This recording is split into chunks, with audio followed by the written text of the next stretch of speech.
Untuk mengetahui rencana penutupan sekolah di Aceh Barat, kita telah terhubung dengan guru SD Neger Paya Baro Yusmidar Arif. Selamat siang, Ibu Guru Yusmidar. Selamat siang. Ya, Bu, Assalamualaikum warahmatullahi wabarakatuh. baik. Ibu, apa sebenarnya yang terjadi? Kenapa hingga akhirnya sekolah di sana ini sudah kekurangan siswa begitu hingga adanya keputusan untuk menutup sekolah? Apa yang terjadi sebenarnya?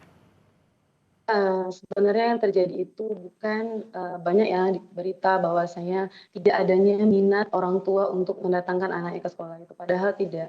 99% warga Aceh Barat Payabaro memang menyekolahkan anak mereka di, SD Payabaro. Karena memang jumlah, kakak dari kampung Payabaro itu memang tidak banyak. Jadi yang hanya bersekolah di situ hanya, kampung itu saja. Karena jarak dari sekolah ke sekolah lain atau ke kampung lain itu sekitar 5 kilometer melewati hutan.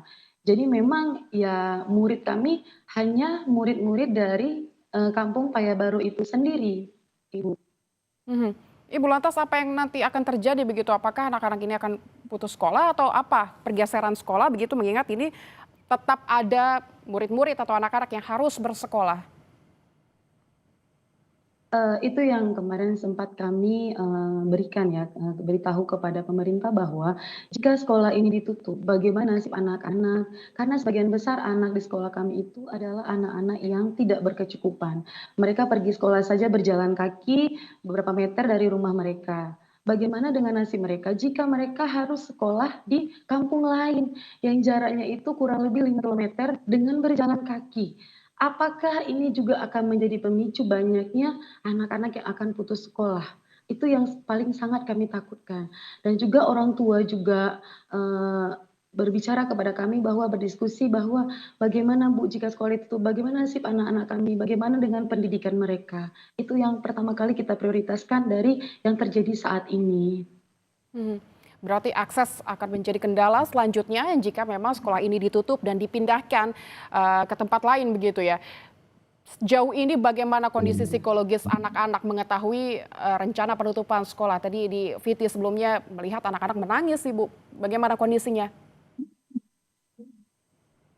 Dari awal berita ini turun mereka, mendatangi kami, "Ibu bagaimana sekolah kita ditutup, kami bagaimana sekolahnya, kami nggak mau, kami sudah nyaman, di sekolah ini." Mereka hari-hari mereka menangis, dengan kondisi saat ini. Tapi, setelah ini semenjak, beberapa video kami viral, anak-anak mulai sudah ada semangat bahwa ternyata, bukan hanya pihak dari desa yang sangat mendukung untuk tidak menutup sekolah ini, tapi ternyata banyak pihak-pihak dari luar sana yang juga sangat memberikan dukungan, apresiasi kepada kami, dukungan, untuk kami tetap berjuang untuk mempertahankan, sekolah kami. Kami sangat berterima kasih kepada pihak-pihak yang telah membantu kami yang berusaha payah, kami sangat berterima kasih. Mhm. Mengingat begitu kuatnya semangat anak-anak untuk terus bersekolah, sejauh ini apa yang sudah dilakukan pihak sekolah untuk mempertahankan sekolah tetap bisa berjalan sehingga anak-anak bisa terus mengikuti belajar di sana, Ibu? Sejauh ini kami tetap belajar seperti biasa, kami tetap datang ke sekolah seperti biasa, tetap memberikan semangat untuk anak murid kami tetap memberikan mereka, motivasi untuk belajar, karena apa yang terjadi ke depannya kita tidak tahu. Jadi, anak-anak tetap masih bersemangat pergi ke sekolah, mereka tetap berpikir, mereka tetap menginginkan untuk sekolah mereka tetap dibuka dan tidak ditutup. Itu adalah harapan dari anak-anak kami yang sedang sekolah saat ini yang sangat-sangat bersemangat pergi sekolah. Mhm. Terkait dengan langkah-langkah apa yang harus dilakukan oleh pemerintah Kabupaten Aceh Barat, Ibu Yus punya tanggapan begitu dan harapan selanjutnya? Ya banyak sekali harapan yang ingin saya sampaikan.